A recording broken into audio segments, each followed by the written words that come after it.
मन की दिशा का निर्धारण। मन चंचल जरूर होता है, लेकिन इसकी चंचलता पर अगर आपने विजय पा ली तो यकीन माने अपनी दुर्बलता पर विजय पा ली।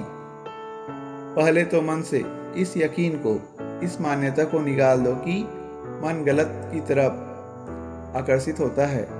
मन उधर को ही जाता है जिधर जाने में सुख हो। ये तुमने उसे बता रखा है। मन को पूरी ट्रेनिंग तुम देते हो। मन में सारे संस्कार, कंडीशनिंग तुम भरते हो। अब दिक्कत ये आती है कि तुम ही ने वो संस्कार उसमें भरे और एक दूसरे मौके पर तुम देखते हो कि ये संस्कार तुम्हें नुकसान पहुंचा रहे हैं। तुम कहते हो कि ये तो गलत दिशा है। एक उदाहरण देता हूँ। एक छात्र है, वो पढ़ रहा है। उससे पूछो कि पढ़ क्यों रहा है, तो उसको ये सिखाया गया है और उसने ये बात स्वीकार कर ली है कि पढ़ा इसलिए जाता है ताकि परिणाम अच्छा आए, और ये बात उसने मान ली है। मैं अब उसे पूछूं कि परिणाम तुझे अच्छा क्यों चाहिए, तो वो ये कहेगा कि परिणाम इसलिए अच्छा चाहिए ताकि अंततः नौकरी लग जाए। ये बात भी वो लेकर पैदा नहीं हुआ था।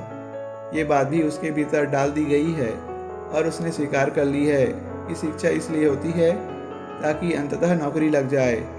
ये बात तुमने मन में बैठ जाने दी है कि पढ़ रहा हूँ तो परिणाम आए ताकि नौकरी लगे तो पैसा आए तो अय्यासी करूँ तो बीच पर जाऊँ तो नाचूं। तो अंततः तुम्हारे लिए परम सुख क्या है? वहाँ बीच पर नाचना। अब तुम पढ़ने बैठे हो, ठीक है। यहाँ पर बगल टीवी रखा है और टीवी पर उसी तरीके के गाने चल रहे हैं। बीच पर नृत्य हो रहा है, तुम हो, माहौल है। अब परम सुख क्या है? वही तुमने ही अपने मन को संस्कारित कर रखा है कि वही परम सुख है। तो जब वही परम सुख है तो आदमी पढ़े क्यों? किताब बंद हो जाएगी, तुम उधर देखने लगोगे। पर तब तुम क्या कहोगे कि मन गलत दिशा में भाग रहा है। जब तुम मन को लगातार यही शिक्षा देते हो कि अय्यासी ही सुख है, तो मन अय्यासी की तरफ भागे, तो इसमें ताज्जुब क्या है? जो लोग चाहते हैं कि मन उनके साथ रहे, उन्हें मन की पूरी शिक्षा ही बदलनी पड़ेगी। मन के ये जो गहरे संस्कार हैं, इनको बदलना पड़ेगा। तुमने झूठी बातों को अपने मन में महत्व दे रखा है, और जब तक मन में उन्हीं को महत्व दिए रहोगे, तब तक जीवन वैसा ही चलेगा जैसे चल रहा है, बिखरा बिखरा सा, कि चलते इधर को हो और पांव उधर को भागते हैं।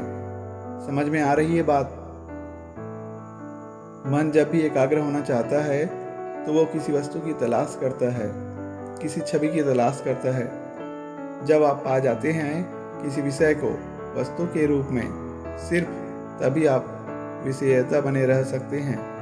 जब विषय मिल गया, ऑब्जेक्ट मिल गया, सिर्फ तभी आप उस विषय को सोचने वाले बने रहते हैं। और जो विषय आपको चाहिए, उसका कुछ रूप होना चाहिए, वो मूर्त होना चाहिए, उसका कुछ आकार प्रकार होना चाहिए, उसके कुछ गुणधर्म होने चाहिए, उसकी कुछ प्रकृति होनी चाहिए, उसके कुछ लक्षण, कुछ चिन्ह होने चाहिए। अन्यथा आप सोच नहीं पाएंगे।